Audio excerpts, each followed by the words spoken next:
hebat di kota ini. Pedoman kita jelas, filosofi Ki Hajar berkibar semangat tinggi, Pancasila membimbing selalu. Oh guru penggerak, terangi jalan kita. Oh guru penggerak, bawa harapan nyata. Pendidik penuh cinta, di sini untuk membina anak bangsa, cerah masa dengan Pancasila.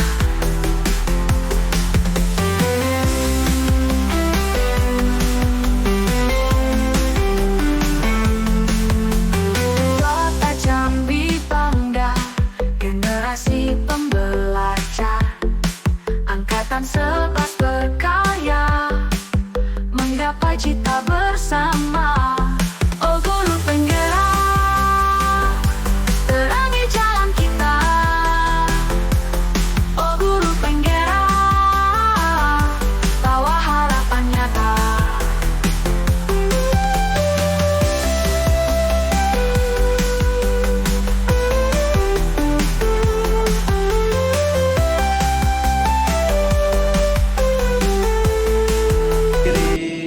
Jadi pandu ibuku, Indonesia kebangsaanku, bangsa dan tanah airku. Marilah kita bersatu, Indonesia bersatu. Hiduplah tanahku, hiduplah negeriku, bangsaku, rakyatku, semuanya. Bangunlah jiwanya, bangunlah badannya untuk Indonesia Raya. Indonesia Raya, merdeka, merdeka, tanahku, negeriku. A'udzubillahi minasyaitonir rajim. Bismillahirrahmanirrahim. Alhamdulillahi rabbil alamin, hamdan hamidin, hamdan syakirin, hamdan na'imin, hamdan wafini amahu wa ikafi'u mazida. Rabbana lakal hamdu kama yanbaghi li jalali wajhikal karim wa azimi sultani. Allahumma salli ala sayyidina Muhammad salatan tujina biha min jamil ahwali wal afat, wa taqlilana biha jamil hajat, wa tutahhiruna biha min jamil syada, wa tarfa'una biha indaka la darajat, wa tuballighuna biha asrayat min jamil khairat fil hayati wa barakat, innaka ala kulli syai'in qadir. Allahumma inna nas'aluka salamatan fid din wa afiyatan fil jasad wa wajadal ilmi wa barakatan fil rizqi wa taubatan qabla al-maut wa rahmatan inda al-maut wa maghfiratan ba'da al-maut. Allahumma hawil alaina fi sakaratil maut wa najata minan nari wal afwa minal hisab. Rabbana hab lana min azwajina wa dhurriyyatina qurrata a'yunin waj'alna lil muttaqina imama. Rabbana zalamna anfusana wa illam taghfir lana wa tarhamna lanakunanna minal khasirin. Rabbana atina fid dunya hasanah wa fil akhirati hasanah wa qina adzabannar. Walhamdulillahi rabbil alamin.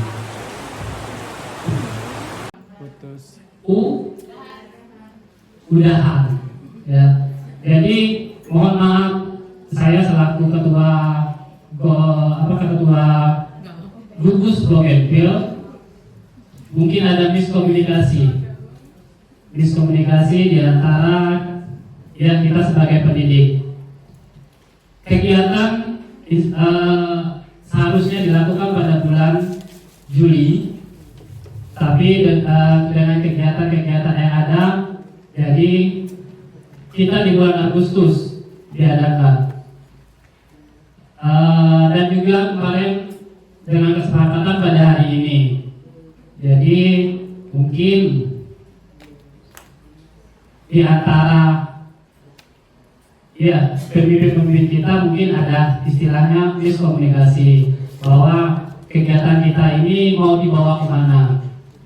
Jadi istilahnya tadi galau, gelisah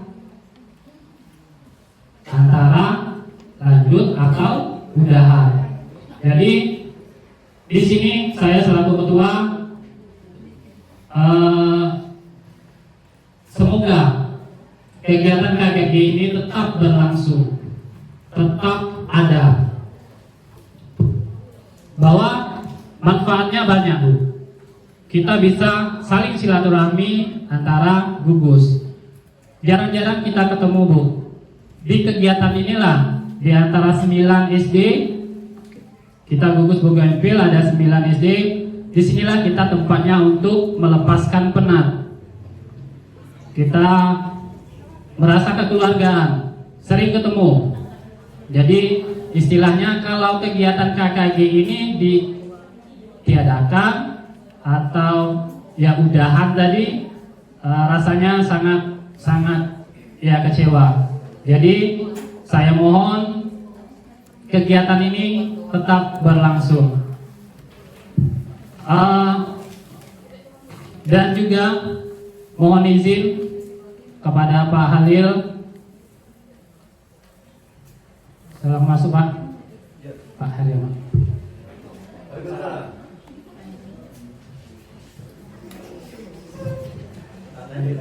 Ya, saya mohon izin dengan kegiatan KKG ini. Pada awalnya narasumbernya adalah Pak Halil. Jadi tetap narasumber adalah Pak Halil, tetapi saya di sini meminta waktu sekitar 1 jam. Dan juga telah disetujui sama Pak narasumber kita yaitu Pak Halil untuk melakukan kegiatan aksi nyata diseminasi saya di kegiatan calon guru penggerak. Jadi mungkin ini adalah kesempatan bagi saya untuk melakukan kegiatan ini.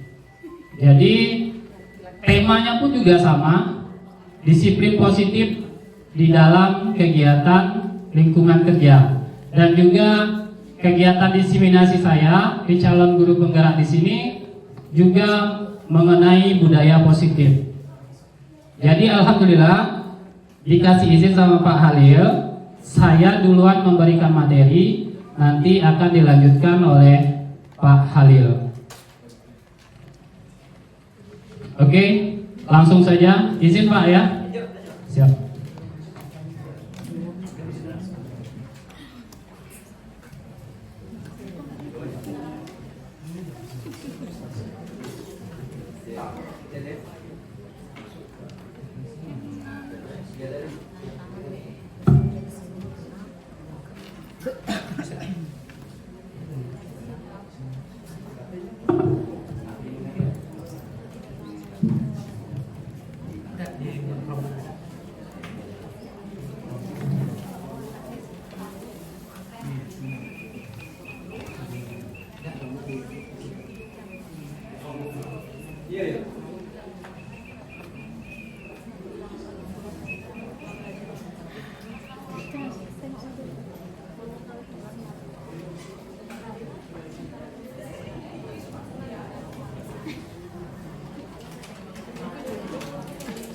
Itu kamera ke kami ya.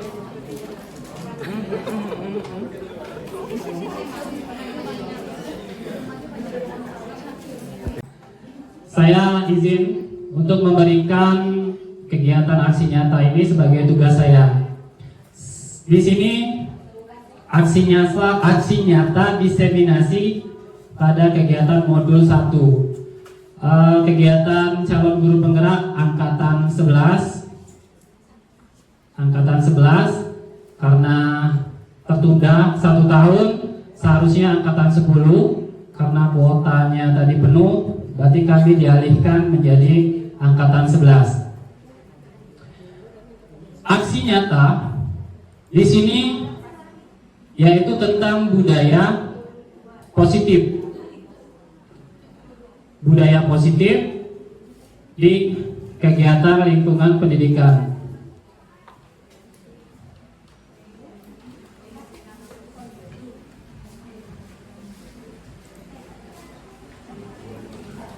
Salam guru penggerak ya.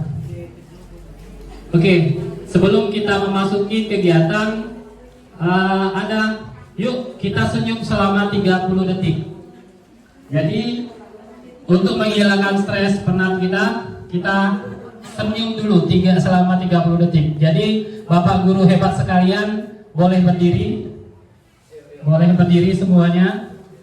Berhadapan sama kawan sebelah. Ya. Iya, berhadapan sama guru sebelahnya Bapak Ibu. Oke, sekarang waktunya 30 detik kita untuk senyum, hilangkan penat. Perhatikan wajah guru kita di depan. Perhatikan senyum. Dalam hitungan ketiga boleh senyum.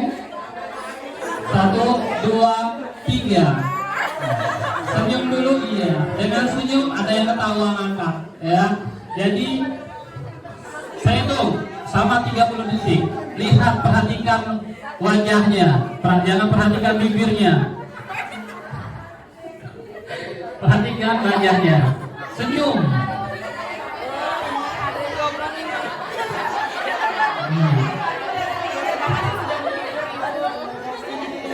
Oke, selesai. Ya. Dengan melihat senyum teman, ya keluarlah tertawa. Dan tertawa itu akan membawa sisi positif bagi diri kita. Ya, sesuai dengan pelajaran kita yaitu budaya positif. Insya Allah kalau di waktu siang kita adakan kepada anak-anak kita jam-jam mau pulang bisa kita laksanakan. Ya, perhatikan, suruh anak kita untuk melakukan senyum itu selama 30 detik. Insya Allah penat mereka akan hilang. Oke? Sebelum kita memulai diskusi ini, kegiatan ini, diseminasi, kita akan mengadakan kesepakatan forum diseminasi. Kesepakatan kita, ada kalimat pemantik yang saya buat. Pertama yaitu menghargai siapapun. Kedua, menjadi pendengar yang baik.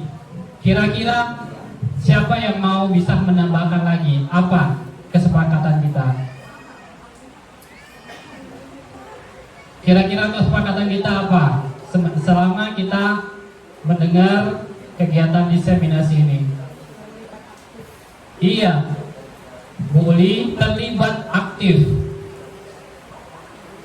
Siapa lagi, Bu? Fokus. Apa lagi? Apa Pak? Konsentrasi, boleh. Ini ada kesepakatan kita. Fokus, konsentrasi, semangat, ya. Jadi itu adalah kesepakatan kita. Siap? Bisa kita laksanakan? Oke. Lanjut.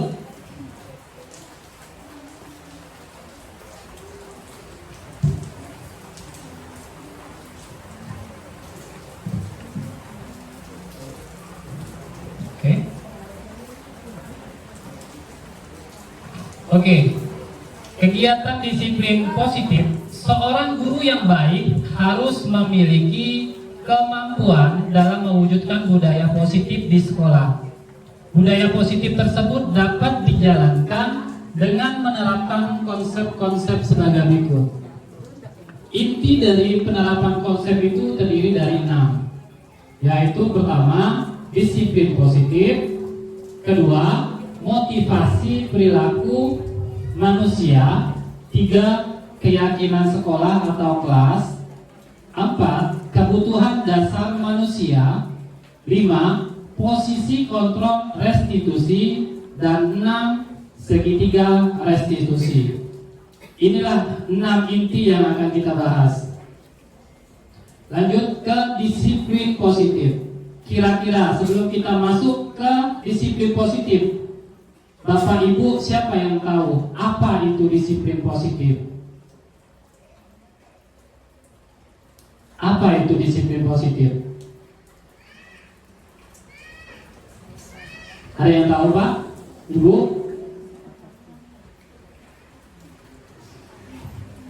Siapa yang tahu apa itu disiplin positif? dengan tema kita adalah disiplin positif di lingkungan kerja. Jadi apa itu disiplin positif? Ya, kita lihat. Disiplin positif merupakan suatu cara penerapan disiplin yang mengajarkan anak bertanggung jawab dan menumbuhkan kesadaran diri berdasarkan nilai-nilai kebajikan. Jadi ini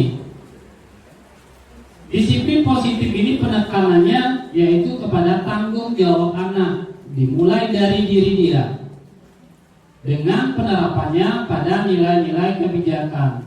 Apa nilai-nilai kebijakan itu? Ya ada 6 nilai-nilai kebijakan yang kita terapkan kepada anak dengan istilahnya profil pelajar Pancasila.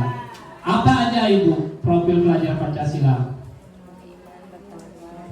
Beriman dan bertakwa kepada Tuhan Yang Maha Esa, berakhlak mulia, berkebinekaan global, kreatif, bernalar kritis, mandiri. Kan kita telah menerapkan lagunya ada juga. Kita terapkan kepada anak. Pelajar Pancasila, beriman dan bertakwa pada Tuhan Yang Esa dan berakhlak mulia, berkebinekaan global, gotong royong mandiri, kreatif dan bernalar kritis. Itulah nilai-nilai kebijakan. Tanggung jawab anak yang timbul pada dirinya sendiri. Disiplin positif lebih ke arah disiplin diri yang dapat mengontrol diri dalam melakukan segala tindakan. Next. Ini tadi, disiplin diri dapat membuat murid memahami dan menyadari berdasarkan motivasi internal, bukan akibat paksaan, pujian, ataupun apapun. Disiplin, mereka datang pagi-pagi dengan niat mereka bertanggung jawab, bukan karena takut dihukum. Ya, mereka membuat tugas diselesaikan bukan dengan takut akan hukuman. Ini penerapan disiplin. Dari video bisa kita buat juga disiplin pagi-pagi kita barisin anak. Itu merupakan disiplin positif.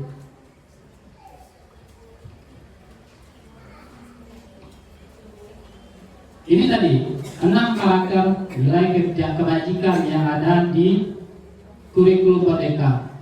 Beriman bertakwa pada Tuhan Maha Esa, mandiri, berkebinekaan global, bergotong royong, kreatif dan bernalar kritis. Motivasi perilaku manusia.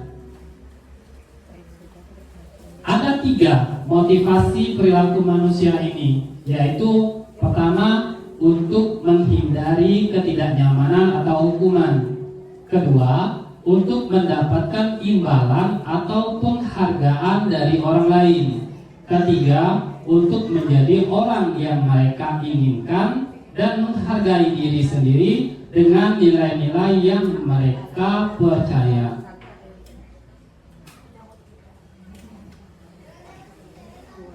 Oke, lanjut kita ke keyakinan kelas. Keyakinan kelas atau keyakinan sekolah. Keyakinan sekolah atau kelas yaitu pertama, guru berperan dalam mewujudkan terbentuknya keyakinan sekolah atau kelas dengan adanya kesepakatan antara guru dan murid. Sekarang saya tanya kepada Bapak dan Ibu guru hebat sekalian ya, kita di kelas punya ada kesepakatan kelas? Punya. Apa gunanya? Tentu banyak Bu ya. Kita lihat di kelas ini, nah saya lihat ada namanya peraturan kelas. Peraturan, tapi nanti kalau bisa diubah menjadi kesepakatan kelas ataupun dibuat dengan keyakinan kelas. Kapan dibuat kesepakatan kelas tersebut? Ketika masuk di awal pembelajaran tahun ajaran baru. Hari pertama, hari kedua kita buat kesepakatan kelas antar anak dan sama guru. Biarkan mereka yang memberikan apa kesepakatannya di dalam pembelajaran selama 1 tahun nanti. Ya, dari kesepakatan itu akan timbulnya menjadi keyakinan. Dari kesepakatan akan timbul menjadi keyakinan. Jadi anak-anak kita sedikit akan melanggar apa yang menjadi larangan. Ketika mereka telat, misalnya kesepakatannya datang tepat waktu, berarti mereka kalau terlambat ada peraturan kelas. Jadi kita berhak menghukum mereka. Tanpa mereka sadari, mereka akan takut sendiri. Tanpa kita marahi, karena kesepakatannya kan sudah ada. Ya, jadi kesepakatan kelas atau keyakinan. Keyakinan sekolah atau kelas berupa pernyataan-pernyataan universal yang mudah diingat dan dipahami dan harus diterapkan di lingkungan sekolah. Mudah, Bu. Kata-katanya jangan bersifat pasif. Misal contoh, dilarang ribut. Ya, jangan membuang sampah di tempat. Berarti itu pasif, pakai jangan. Jadi kata-katanya mudah diingat. Contoh, misalnya ini adalah keyakinan kelas yang saya terapkan di kelas saya. Kebetulan saya ngajar di kelas 5, yaitu mulai hadir di kelas tepat waktu ya, sesuai jadwal pelajaran. Kalau mereka terlambat, mereka akan sadar diri sendiri. Ya, Pak, ngadu Pak, saya terlambat. Jadi tanpa kita suruh, kenapa kau terlambat sini? Dah. Karena mereka sudah tahu kesepakatan kita tidak boleh terlambat.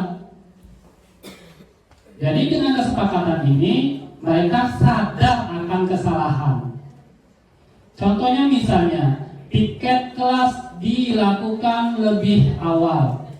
Ya, jadi piket kelas dilakukan lebih awal. Ketika mereka datang, oh aku piket hari Senin, berarti aku takut kayak kalau aku udah piket kesepakatan akan dihukum. Makanya dia dari rumah datang lebih awal.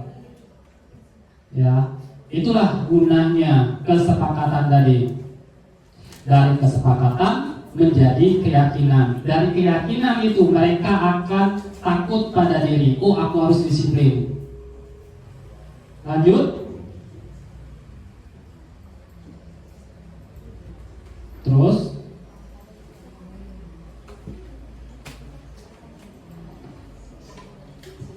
masuk kepada kebutuhan dasar manusia. Saya tanya kepada Bapak dan Ibu, kita sebagai manusia butuh ya kebutuhan dasar. Kira-kira apa kebutuhan dasar kita? Anak-anak butuh kebutuhan yang mereka inginkan kepada kita. Apa kebutuhan dasar yang kita inginkan kira-kira? Butuh makan, butuh kasih sayang, butuh cinta, ya itu relatif ya seorang manusia butuh perhatian. Begitu pula anak murid kita, ya sebuah pernyataan. Ketika seorang murid melakukan suatu perbuatan yang bertentangan dengan nilai-nilai kebajikan atau melanggar peraturan, hal itu sebenarnya dikarenakan mereka gagal memenuhi kebutuhan dasar mereka. Jadi mereka membuat kesalahan itu berarti mereka gagal dan dapat kebutuhan hidupnya. Contoh, ada sebuah kasus. Ini dari kebutuhan dasar manusia: bertahan hidup, kasih sayang dan rasa diterima, penguasaan, kebebasan dan kesenangan. Ini 5 dasar kebutuhan yang kita butuhkan. Sebuah kasus ini yang saya alami. Contoh, Pak Ardi, guru wali kelas 5, sedang bingung menghadapi ulas salah satu murid di kelasnya. Nama anak saya itu Alvin. Ya, Beberapa anak telah mengeluh. Anak ini banyak ngeluh, Pak, makanan kami diminta sama Alpin secara paksa. Dia minta tuh maksa terus, bukan sekali dua kali. Ya, bukan sekali dua kali dia minta. Jika ibu atau bapak dihadapkan dengan kasus seperti ini, ya, apa kira-kira alasan Alpin melakukan hal tersebut?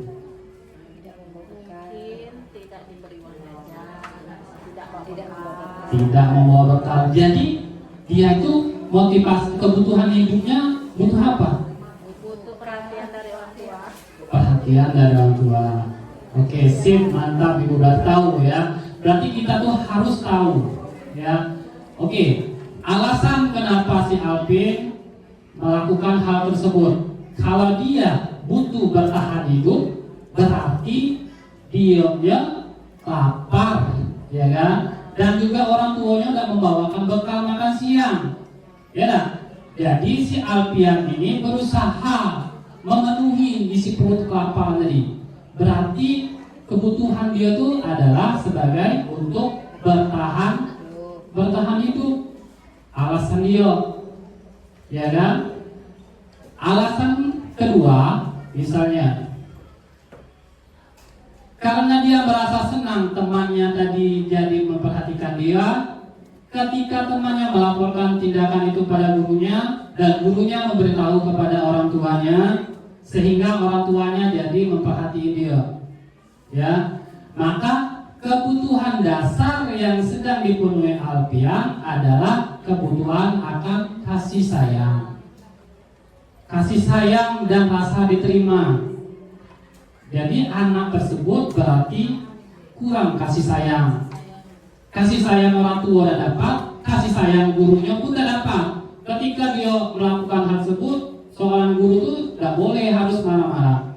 Woi kau apa nasi budak gitu ya, repet-repet, ya kan? Berarti kita harus menggali dulu apa kebutuhan yang Alpian mau.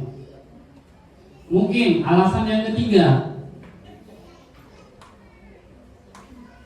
Alpian ini karena temannya jadi takut dengan dia dan menuruti keinginannya, maka sebetulnya Alpian itu sedang berusaha memenuhi kebutuhan dasarnya akan kekuasaan. Berarti anak ini sifatnya ingin menjadi seorang pemimpin, kekuasaan, ya kan? Berarti dia ini kita libatkan kepada jadi ketua kelas ke apa, jadi jiwa dia itu ada, ya, jiwa kekuasaan yang ada pada dirinya.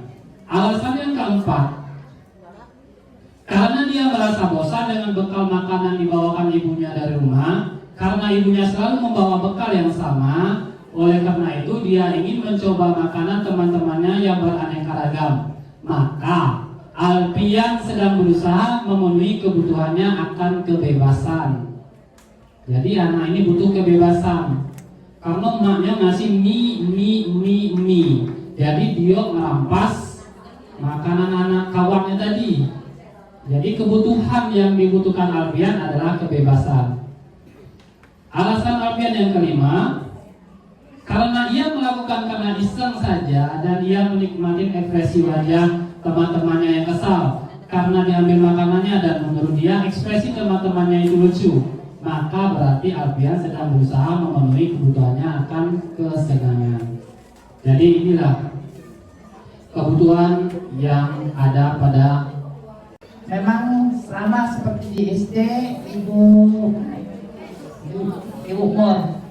Kalau umpamanya anak terlambat, memang kami bagikan di tempat berpisah. Maksudnya bukan menghukum, Mbak, supaya dia mencontoh kawan bisa tidak terlambat. Cuma itu. Kayaknya sama lah, Pak. Terima kasih. Tapi beda. Dan aku menulis kepada masyarakat dan kita itu tidak melakukannya dalam terima kasih. Terima kasih. Apakah mereka berhasil? Ternyata dari 600 orang yang berusaha cuma seperti ini berhasil. Kebanyakan dari itu kami dan ada beberapa yang bertahan sampai menit terakhir, tetapi akhirnya tidak. kuliah. Pada tahun 90-an, anak-anak yang sangat mengklik ditemukan ternyata anak kuliah sebenarnya Facebook ketemu dengan kesuksesan di masa dewasa.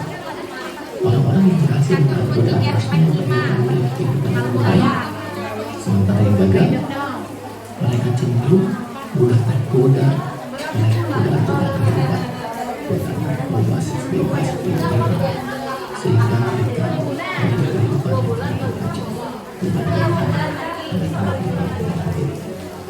Dari penelitian ini kami menentukan sebuah kesimpulan yang sederhana. Ternyata kemampuan untuk menunda kesenangan atau delayed gratification adalah sebuah kunci kesuksesan untuk tergantikan. Dari dua cerita yang saya sampaikan tadi tentang 3 orang anak yang tanpa helm dan tentang tes marshmallow, kita sudah bisa mendapatkan gambaran bahwa sebetulnya salah satu kunci sukses adalah disiplin. Dan disiplin seperti apa yang memberikan sukses? Adalah disiplin ketika kita bisa disiplin walaupun tanpa motivasi. Dan itulah yang menjadi mungkin bahasa kita yaitu disiplin positif. Yaitu disiplin bukan karena takut hukuman atau tergiur dari iming-iming hadiah atau adanya pengawasan yang berlebihan. Oleh karena itu, disiplin positif berbeda dengan disiplin biasa yang kita mungkin sudah kenal sejak dulu dalam sistem pendidikan dan pengasuhan sebelumnya. Inilah bedanya disiplin biasa dengan disiplin positif. Disiplin biasa itu dikendalikan oleh konflik eksternal. Kita mau pakai helm atau ada polisi. Tapi disiplin positif itu misalkan kita pakai helm karena kita sadar menggunakan helm. Kemudian kedua, disiplin positif itu disiplin biasa itu dikendalikan oleh hukuman dan imbal, reward dan punishment dan reward.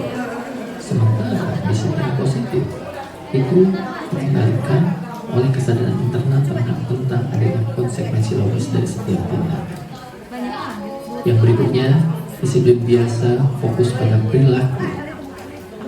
Di sekolah kita mendisiplinkan anak fokus pada anak-anak rapi, anak-anak taat, anak-anak perilaku bagus. Tapi kita tidak tahu sebetulnya di luar perilakunya berubah, karena yang kita ubah hanya perilaku kita. Apa yang akan membuat perilaku itu berubah ketika akan dilakukan, maka secara otomatis perilakunya berubah. Namun di sekolah atau di luar perilaku kita menjadi baik. Maka itu dalam disiplin positif bukan fokus pada perilaku, tetapi fokus pada apa yang membuat perilaku hidup yang kita. Kemudian disiplin biasa, peraturan dibuat oleh yang berkuasa yang berkualitas. Sementara dalam disiplin positif, peraturan dibuat bersama sehingga anak-anak memiliki ownership kepemilikan terhadap peraturan. Ketika mereka melanggar peraturan, mereka tidak sedang melanggar peraturan yang dibuat oleh orang lain, tetapi sedang melanggar peraturan diri sendiri. Kemudian disiplin biasa juga ketaatan jangka pendek. Ketika mereka keluar dari sekolah, mereka kembali menjadi anak tidak disiplin. Sementara dalam disiplin positif, kesadaran jangka panjang yang diperlukan di sekolah adalah menurunkan bibit-bibit kedisiplinan yang nanti akan tumbuh menjadi pemikiran besar yang kuat. Kemudian dalam disiplin biasa pun, perilaku tidak disiplin dianggap sebagai ancaman yang mengganggu, sementara dalam disiplin positif perilaku yang dianggap tidak disiplin itu adalah kesempatan untuk mengajarkan karakter. Dan dalam disiplin biasa, guru adalah sebagai polisi atau hakim yang menghukum dan menghukumi. Tetapi dalam disiplin positif, pendidik adalah detektif yang terus berusaha memahami akar masalah dan mencoba memperbaiki dan memberi solusi pada akar tersebut. Nah, itulah perbedaan disiplin biasa dengan disiplin positif yang akan kita bahas secara lebih rinci dalam podcast berikutnya, yaitu tentang 7 prinsip disiplin positif. Apa saja 7 prinsip disiplin positif? Ikuti terus bersama saya Irfan Amali dalam serial podcast Disiplin Positif.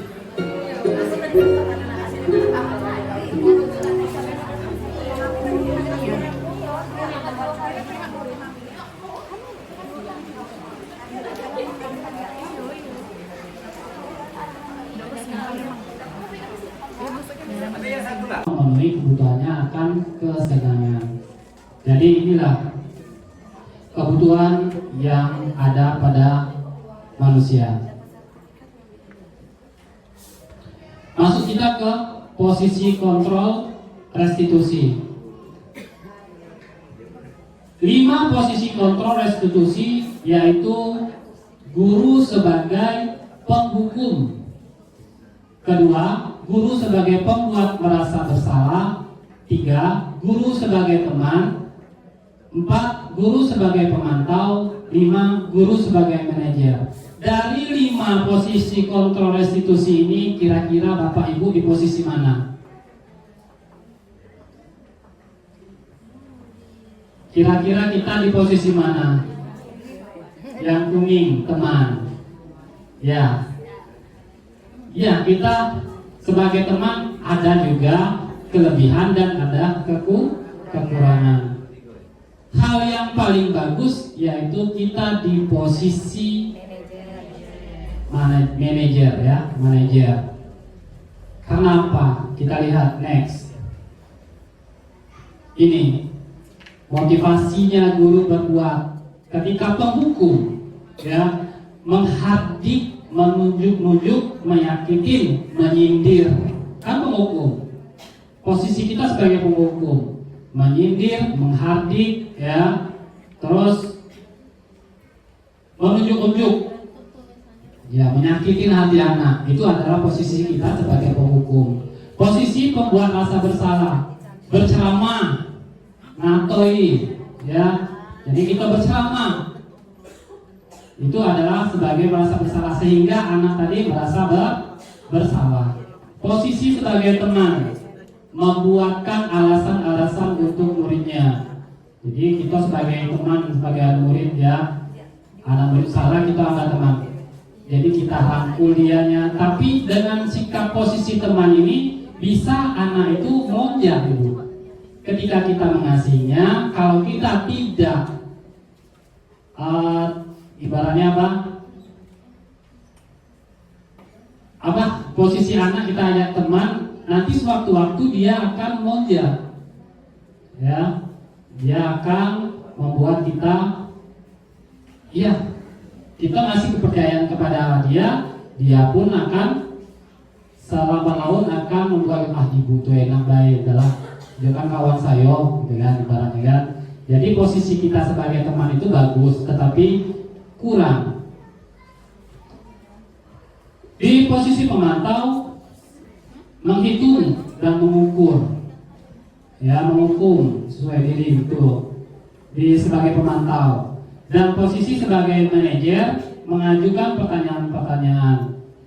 Jadi anak itu ada bersalah, tidak perlu kita menghukum. Pertanyaan kita tanya, kenapa nak berbuat seperti ini?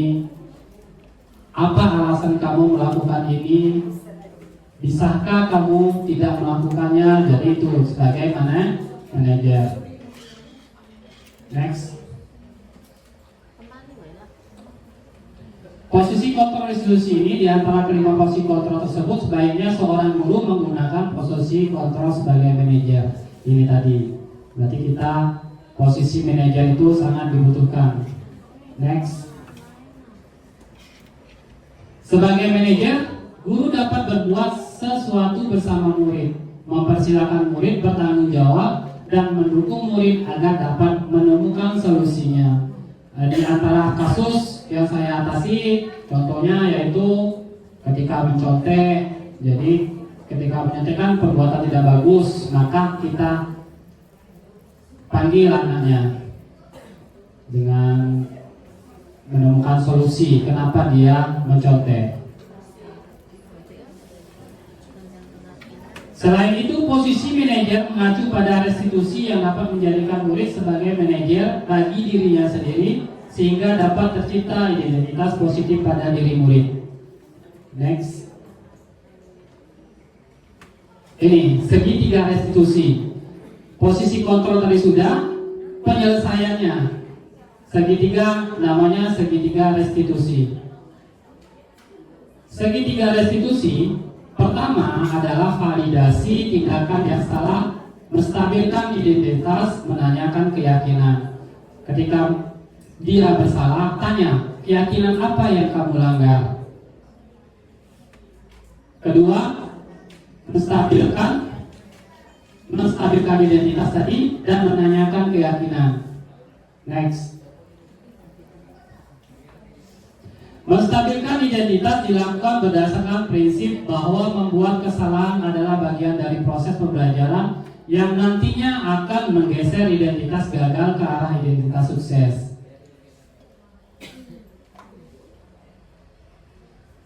Berbuat salah itu hal yang manusiawi.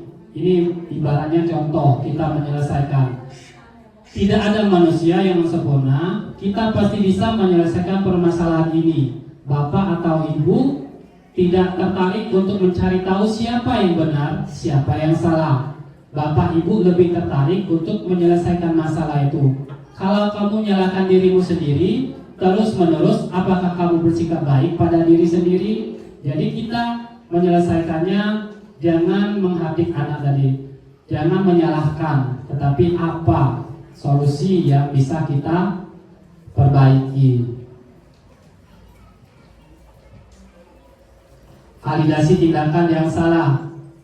Validasi tindakan yang salah dilakukan berdasarkan prinsip bahwa setiap perilaku berupaya memenuhi suatu kebutuhan tertentu sehingga guru atau orang tua akan bergeser dari pemikiran stimulus respon menjadi proaktif serta akan lebih mengenali dan mengakui kebutuhan murid atau anak.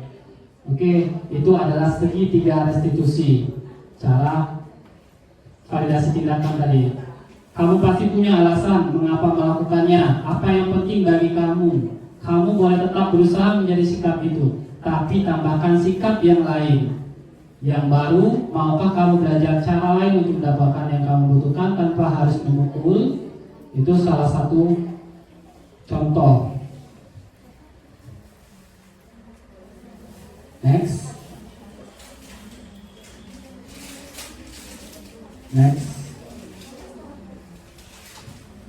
Oke, tadi ini sudah dari awal. Next.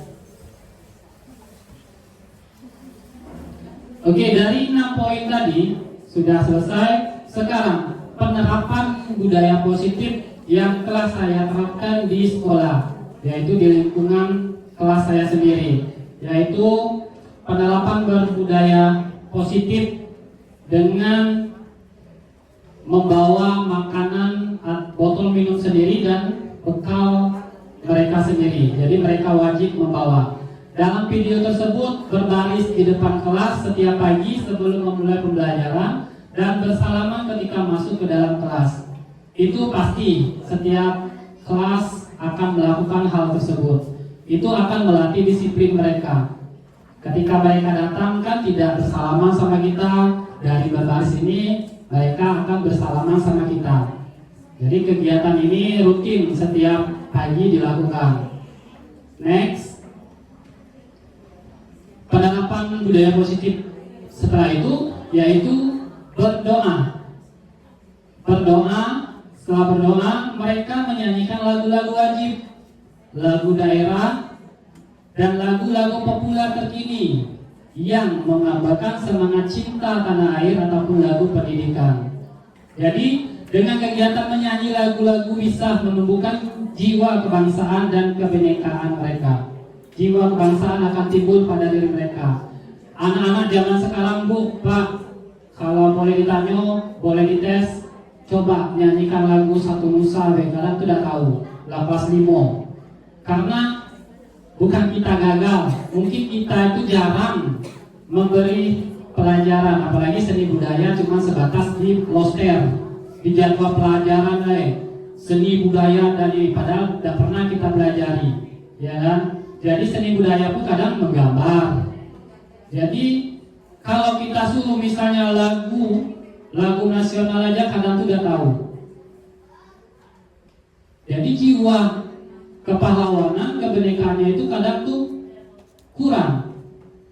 Jangankan lagu nasional, lagu daerah kadang pun juga tidak tahu.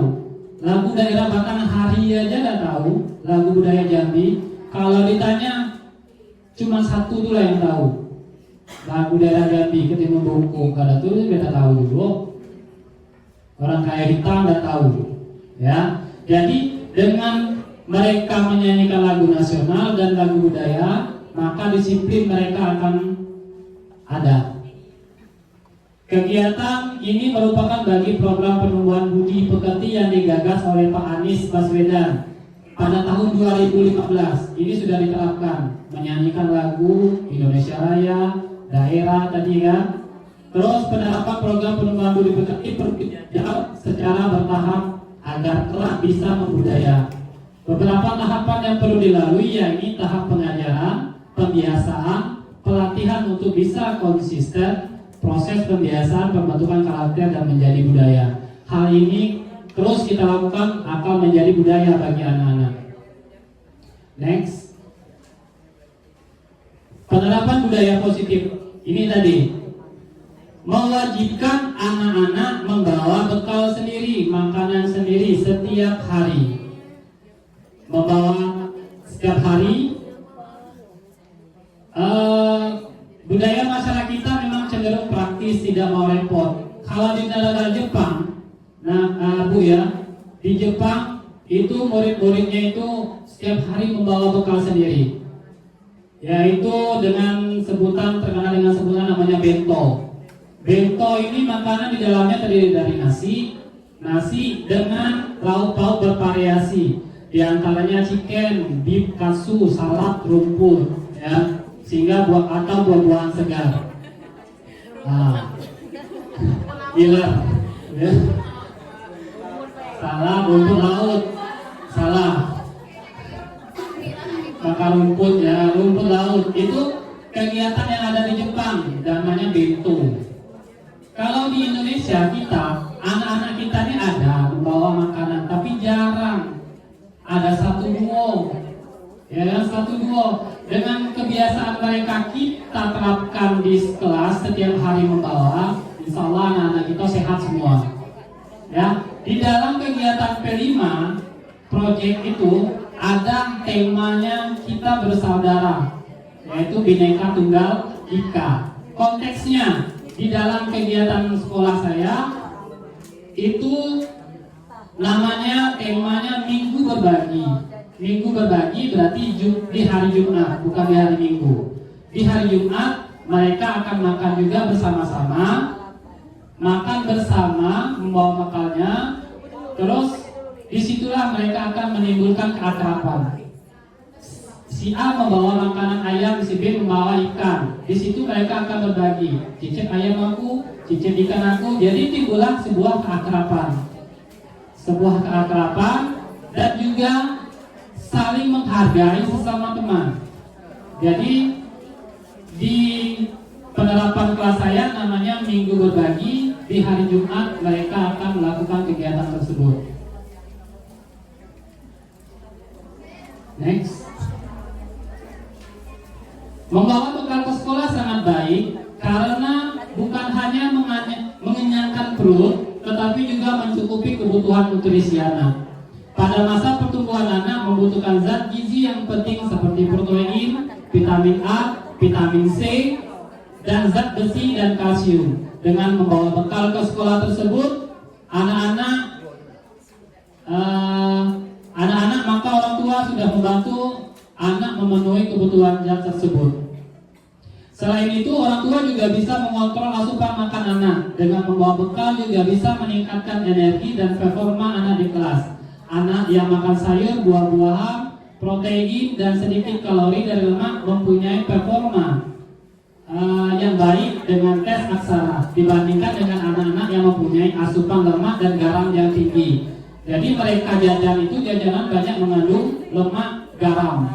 Jadi disitulah kesehatan anak dipertanggungjawabkan. Jadi ketika kita membawa anak bekal dari rumah, setidaknya terjagalah kondisi tubuh anak tersebut.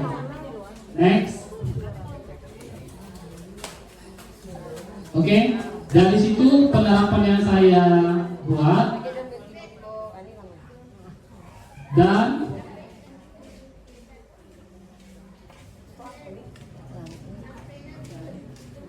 Oke, itu sebuah video yang saya buat dalam penerapan di kelas. Ketika hari Senin habis upacara, saya mengambil waktu selama 15 menit.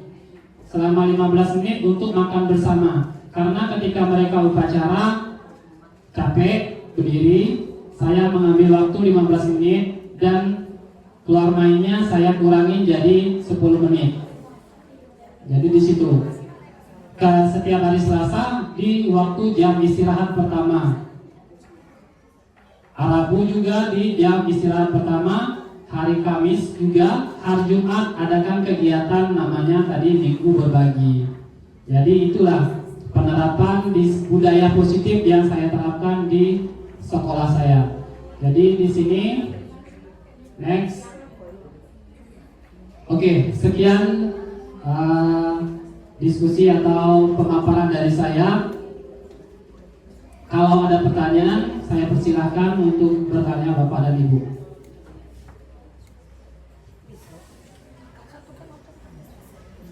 Oke, kalau tidak ada pertanyaan, terima kasih atas waktunya. Burung Irian, Burung Cendrawasih, cukup sekian dan terima kasih. Wabillahi taufik wal hidayah. Wassalamualaikum warahmatullahi wabarakatuh.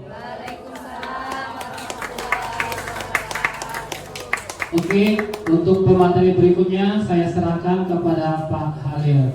Dan saya ucapkan terima kasih atas waktu yang telah diberikan sama Bapak. Terima kasih.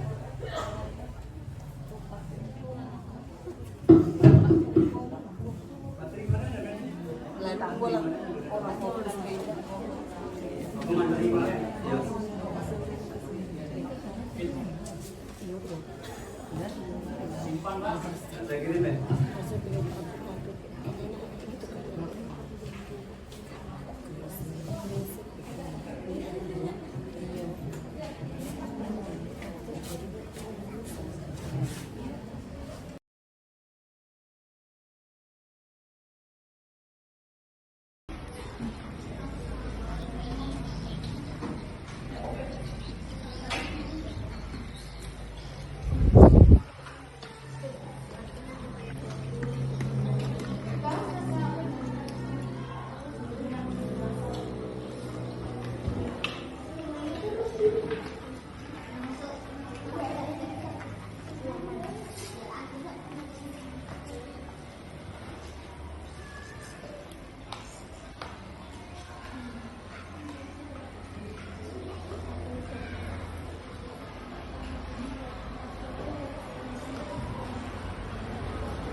mentargetkan semuanya